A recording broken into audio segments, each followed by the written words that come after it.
We are live at the Union Chapel. Mark, let's get a review out of the way. Okay. When I say out of the way, I don't mean... I know exactly what you meant. Let's, It's keep like, it... I know this is technically a movie show, but it is like, yeah, let's do the movie stuff. Anyway, now back to the organ and the harmonica stuff. So, the Bob's Burgers movie, and I confess that I had not been familiar with Bob's Burgers before.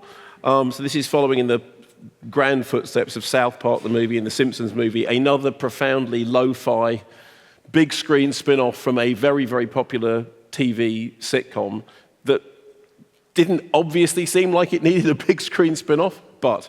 So the series is created by Lauren Bouchard, who here co-writes and directs, and it starts with the Belchers, who are this family, Bob, Linda, Tina, Jean, and Louise, together in the burger shop, which they are running, but which is not on course for a sunny side-up summer, and I think you can see the clip. Well, that's the first time an exterminator said he's gonna pray for us. That's okay, right? That's not a bad sign. No.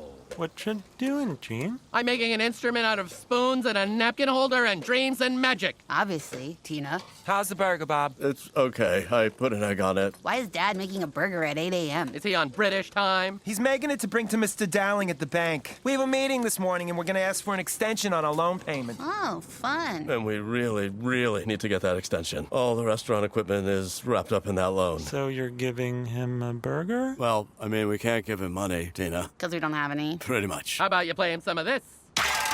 What, to scare him? No, to enchant him. So here's the thing. I went into this, I didn't know anything about Bob's Burgers at all. So I imagined that it was a kid's cartoon. And so I spent the first 5 minutes thinking, wow, kids' cartoons have really changed.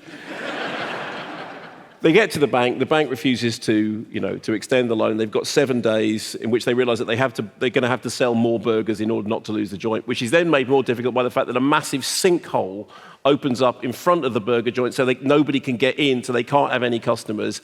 And then there's a murder mystery which has to be solved also in connection with not losing the burger joint. And the shop next door to me, we saw from that, is a funeral parlor called It's Your Funeral. Here's the thing, because I haven't seen the series, I don't know how many of these gags people who've seen the series are already familiar with. But I started laughing at the It's Your Funeral funeral parlor and a shop called Ships and Giggles. And the fact that they're down on a wharf site and there's a carnivalesque celebration of the Octa-Wharf-versary, celebrating 80 years of cheap thrills with almost no decapitations. And I thought it was, at the beginning, I said I went in thinking, okay, it's going to be sort of SpongeBob-y, and it's not at all. It's really smart, it's really funny. There's quite apart from that joke about him basically inventing skiffle, there's a joke about them booking a band of accordion players that are called Accordinary People.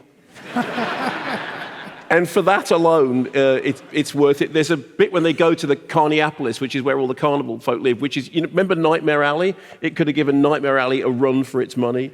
There's a scene in it in which the mum, in order to help sell the burgers, dresses up as a sexy hamburger, which is something which will haunt my dreams for many years to come.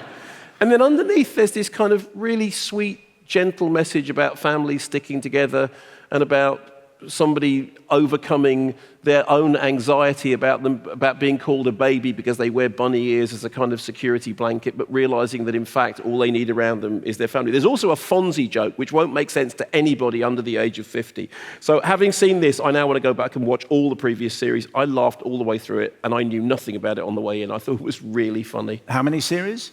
Apparently it's in its 13th production cycle, which sounds like a kind of alien life evolution thing. Yeah, 13th production cycle. And I had never come across it before. I'd never even heard of it. So obviously some people here had, but I imagine many of you hadn't, right?